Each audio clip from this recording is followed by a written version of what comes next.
Imagine a quiet suburban town where everyone knows your name and trusts you. For 10 long years, one man was that person, the volunteer firefighter who organized search parties, the coach who mentored kids, the neighbor who always had a smile and a helping hand. The town still whispered about the girl who vanished during her morning run in 2016. No body, no witnesses, no leads. The case went cold, and eventually people stopped asking questions. Until February 2026.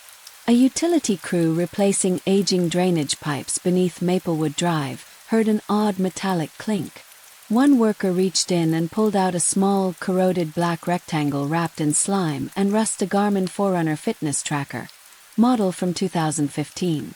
The serial number still readable on the back. It belonged to 24-year-old marathon runner and graphic designer Lila Harper, the very woman who disappeared a decade earlier. What no one expected was that this waterlogged piece of plastic still held a ghost inside. 10 years of silent, damning data. Lila Harper was last seen at 6:12 a.m. on June 4, 2016, waving to a neighbor as she jogged toward Willow Creek Trail. Her phone was later found powered off in her apartment. No struggle signs, no ransom note, no body. Police treated it as a voluntary disappearance or possible accident. The trail cameras showed nothing unusual. The case file gathered dust. Fast forward to 2026. The recovered tracker was rushed to a digital forensics lab in Austin. Despite corrosion, the internal flash memory survived, protected in its sealed compartment. Technicians used specialized vacuum desoldering and chip-off techniques to extract everything. GPS logs, heart rate history, altitude readings, even step cadence. The last sync had occurred at 6:47 a.m. on June 4, 2016. After that, the device kept recording locally. The GPS breadcrumb trail told a chilling story.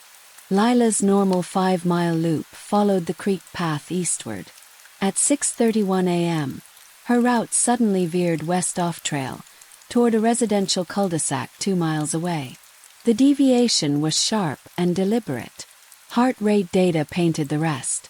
From 6:32 to 6:41 a.m., her pulse spiked from a steady 128 bpm, normal jogging, to 178 bpm sustained, then erratic jumps into the 190s. That is not panic from getting lost. That is the biometric signature of a violent struggle. Adrenaline flood, oxygen debt, terror. At 6:42 a.m., the tracker recorded a rapid altitude drop of 14 feet, in under 2 seconds, consistent with being thrown or dropped from a vehicle window into the drainage pipe below the road. After that, silence. The device never moved again. Key data pointed to one address: 1427 Willow Bend Court. The homeowner in 2016. Daniel Reese, 38 at the time, beloved volunteer firefighter, youth soccer coach, and the man who personally led daily search parties for Lila Harper. He had given emotional interviews on local news, tears in his eyes, vowing to never stop looking. His alibi was rock solid. He was logged at the fire station helping with inventory from 5:30 a.m. until 9 a.m. Or so everyone believed.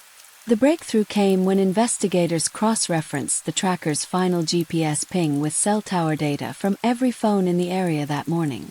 Daniel's personal phone showed a brief 47-second gap in its location history, exactly when Lila's tracker logged the violent struggle. During that window, his device connected to a Wi-Fi access point inside his own garage. The same garage whose security camera had conveniently malfunctioned that morning.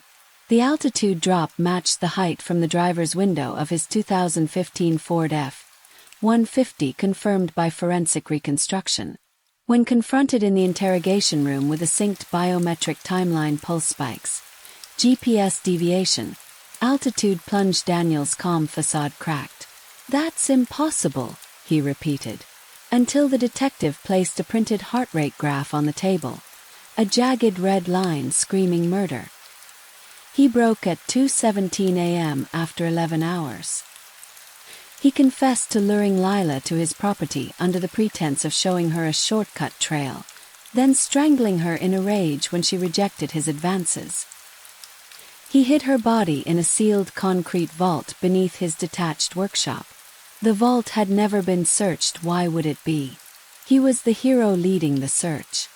In late 2026, Daniel Reese was convicted of first-degree murder.